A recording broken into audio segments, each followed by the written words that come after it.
अस्सलामुअलैकुम सामीन। 16 रमज़ान मुबारक और 17 मार्च है।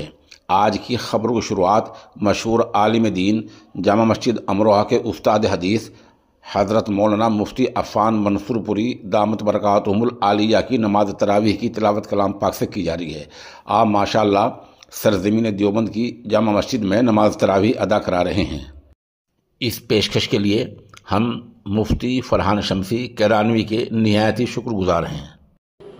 अल्हम्दुलिल्लाहि रब्बिल आलमीन अर्रहमानिर रहीम मालिकि यौमिद्दीन इय्याका नअबुदु व इय्याका नस्तईन इहदिनस सिरातल मुस्तकीम सिरातल लज़ीना अनअमता अलैहिम गैरिल मग़दूबि अलैहिम वलद्दॉल्लीन।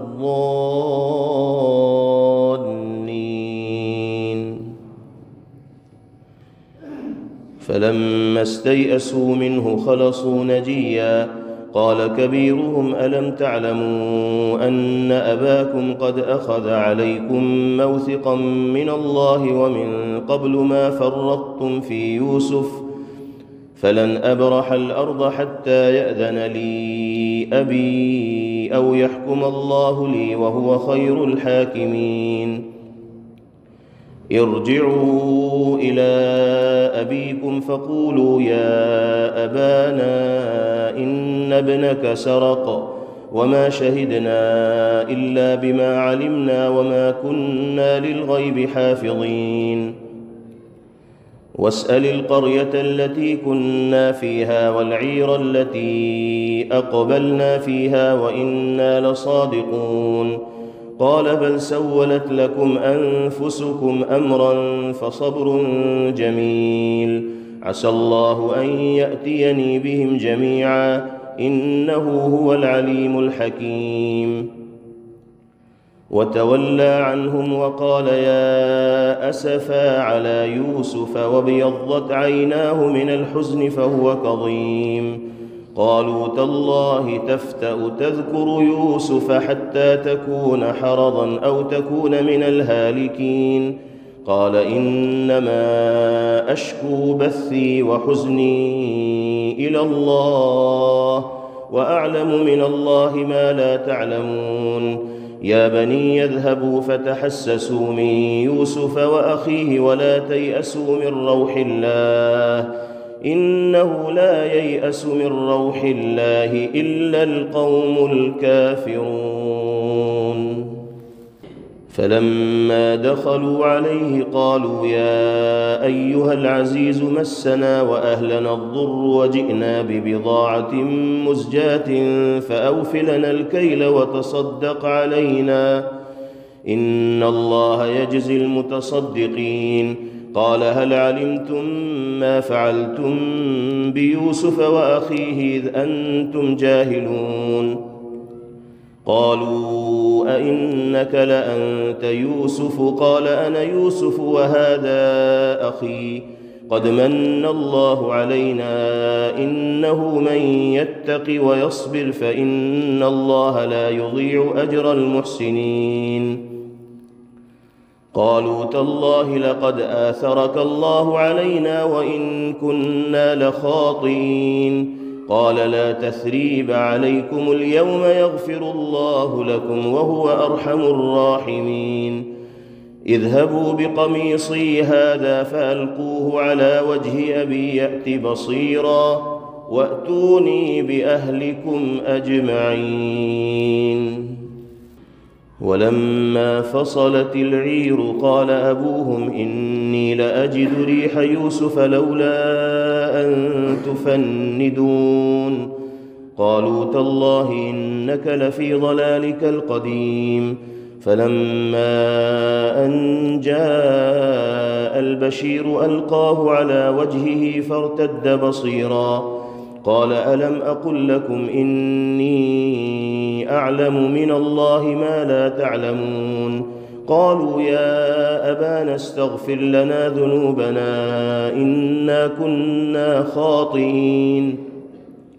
قال سوف أستغفر لكم ربي إنه هو الغفور الرحيم. فلما دخلوا على يوسف آوى إليه أبويه وقال ادخلوا مصر إن شاء الله آمنين. ورفع أبويه على العرش وخروا له سجدا وقال يا أبت هذا تأويل رؤياي من قبل قد جعلها ربي حقا وقد أحسن بي إذ أخرجني من السجن وجاء بكم من البدو من بعد أن نزغ الشيطان بيني وبين إخوتي إن ربي لطيف لما يشاء إنه هو العليم الحكيم. رب قد آتيتني من الملك وعلمتني من تأويل الأحاديث فاطر السماوات والأرض أنت ولي في الدنيا والآخرة توفني مسلما وألحقني بالصالحين. ذلك من أنباء الغيب نوحيه إليك وما كنت لديهم إذ أجمعوا أمرهم وهم يمكرون وما أكثر الناس ولو حرصت بمؤمنين وما تسألهم عليه من أجر إن هو إلا ذكر للعالمين. وكأي من آية في السماوات والأرض يمرون عليها وهم عنها معرضون وما يؤمن أكثرهم بالله إلا وهم مشركون. أفأمنوا أن تأتيهم غاشية من عذاب الله أو تأتيهم الساعة بغتة وهم لا يشعرون. قل هذه سبيلي أدعو إلى الله على بصيرة أنا ومن اتبعني وسبحان الله وما أنا من المشركين.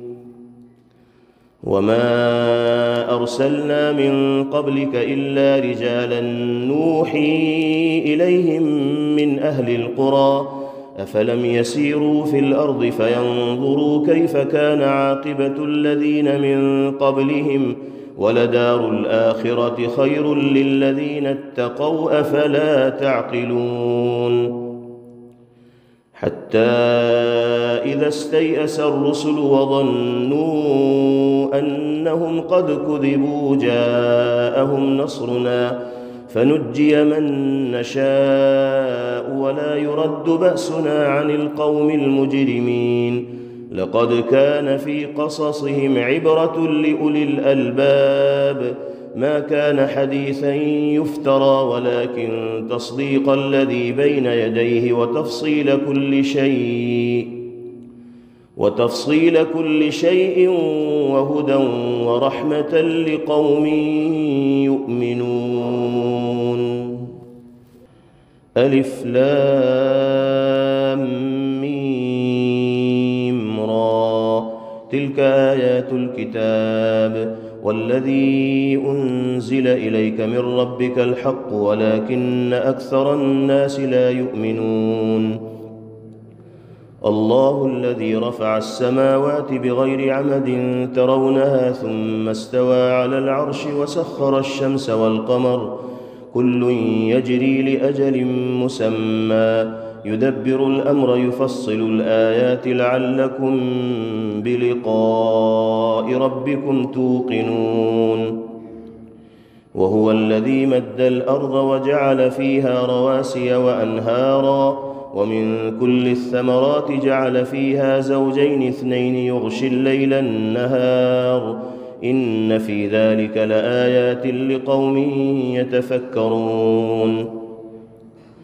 وفي الأرض قطع متجاورات وجنات من أعناب وزرع ونخيل صنوان وغير صنوان يسقى بماء واحد ونفضل بعضها على بعض في الأكل إن في ذلك لآيات لقوم يعقلون.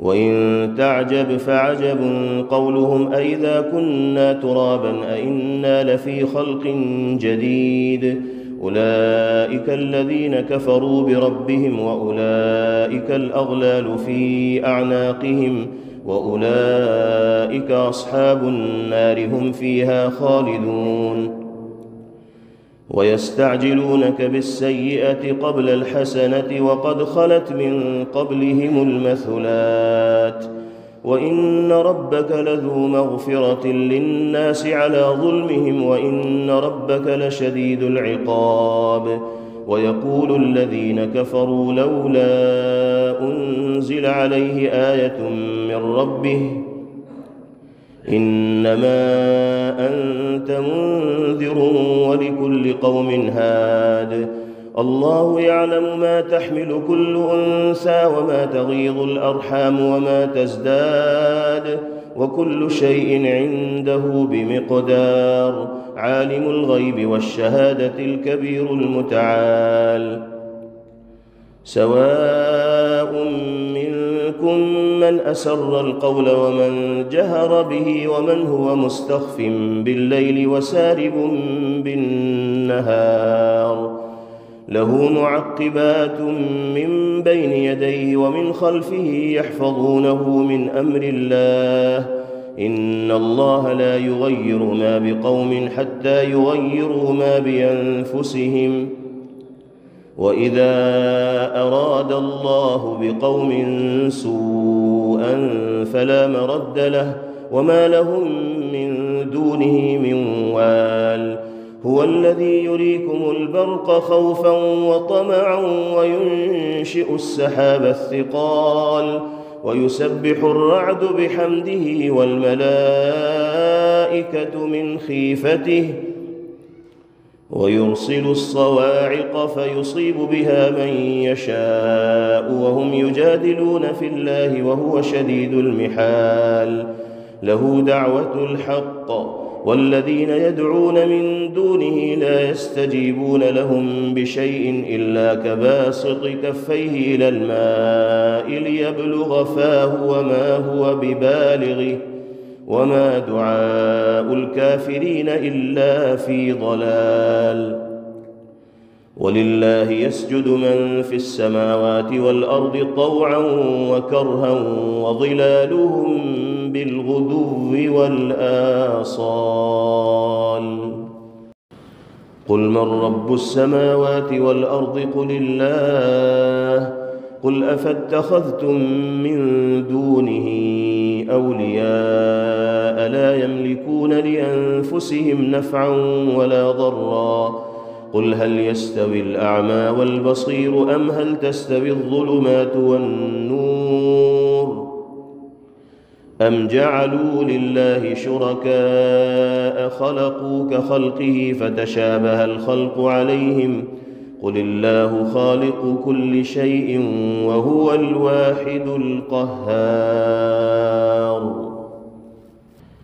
أنزل من السماء ماء فسالت أودية بقدرها فاحتمل السيل زبدا رابيا ومما يوقدون عليه في النار ابتغاء حلية أو متاع زبد مثله كذلك يضرب الله الحق والباطل فأما الزبد فيذهب جفاء وأما ما ينفع الناس فيمكث في الأرض كذلك يضرب الله الأمثال للذين استجابوا لربهم الحسنى والذين لم يستجيبوا له لو أن لهم ما في الأرض جميعا ومثله معه لافتدوا به أولئك لهم سوء الحساب ومأواهم جهنم وبئس المهاد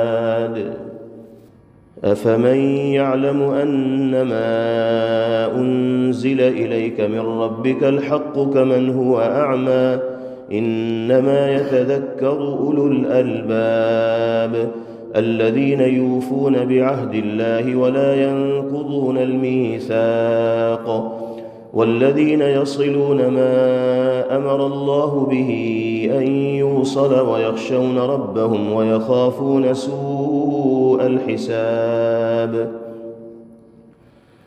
والذين صبروا ابتغاء وجه ربهم وأقاموا الصلاة وأنفقوا مما رزقناهم سرا وعلانية ويدرؤون بالحسنة السيئة أولئك لهم عقبى الدار جنات عدن يدخلونها ومن صلح من آبائهم وأزواجهم وذرياتهم والملائكة يدخلون عليهم من كل باب سلام عليكم بما صبرتم فنعم عقبى الدار والذين ينقضون عهد الله من بعد ميثاقه ويقطعون ما أمر الله به أن يوصل ويفسدون في الأرض أولئك لهم اللعنة ولهم سوء الدار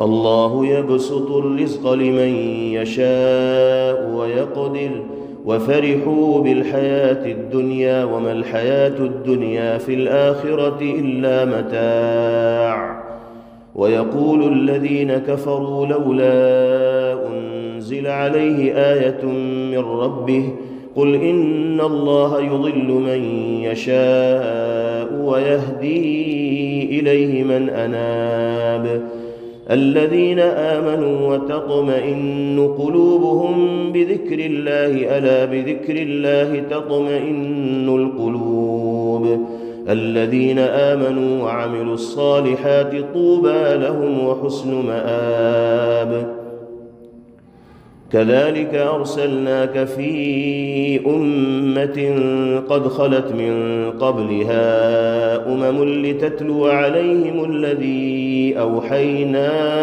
إليك وهم يكفرون بالرحمن قل هو ربي لا إله إلا هو عليه توكلت وإليه متاب ولو أن قرآنا سيرت به الجبال أو قطعت به الأرض أو كلم به الموتى بل لله الأمر جميعا أفلم ييأس الذين آمنوا أن لو يشاء الله لهدى الناس جميعا ولا يزال الذين كفروا تصيبهم بما صنعوا قارعة أو تحل قريبا من دارهم حتى يأتي وعد الله إن الله لا يخلف الميعاد